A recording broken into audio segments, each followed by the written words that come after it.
অবৈধ সিন্ডিকেটের কবলে কোরবানির পশুর কাঁচা চামড়া। তাদের দৌড়াতে চামড়ার ন্যায্য মূল্য নিশ্চিত করা যাচ্ছে না, বঞ্চিত হচ্ছে কোরবানির দাতা ও মাদ্রাসাগুলো।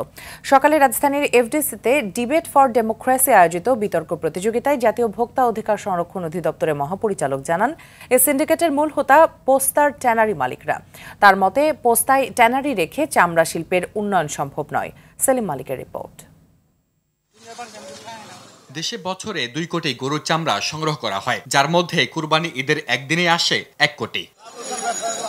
ঢাকা ও আশেপাশে চামড়া সংরক্ষণ ও কেনাবেচায় যথেষ্ট পরিমাণ ট্যানারি থাকলেও তা একদিনে সম্ভব নয়। তাই কুরবানির পর জেলা ও উপজেলা পর্যায়ে নিজ উদ্যোগে লবণজাতের পরামর্শ দিয়ে আসছে সরকার। তারপরও ঈদের দিন বাইরের জেলা থেকে ঢাকায় আসে বিপুল পরিমাণ চামড়া, আর এই সুযোগে নামমাত্র মূল্যে চামড়া কিনেন পোস্তার ট্যানারির মালিকরা। জাতীয় ভোক্তা অধিকার সংরক্ষণ অধিদপ্তরের মহাপরিচালক জানান, এর পিছনে সিন্ডিকেট রয়েছে।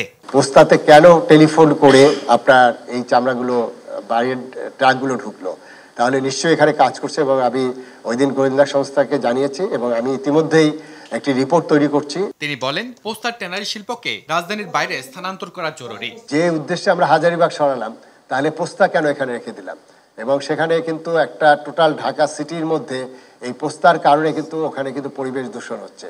তাহলে তো হাজারীবাগের উদ্দেশ্য তো বাস্তবায়ন হচ্ছে না। এই জায়গাটা আমি জোর দাবি রাখছি যে পোস্তা থেকে আমাদের এই চামড়ার আড়তগুলো প্রয়োজনে সাভারের না হলেও আমাদের বেরিবাদ আছে, যেটা ঢাকার বাইরে যেসব জায়গাগুলো আছে সেখানে শিফট করা খুব জরুরি হয়ে গেছে।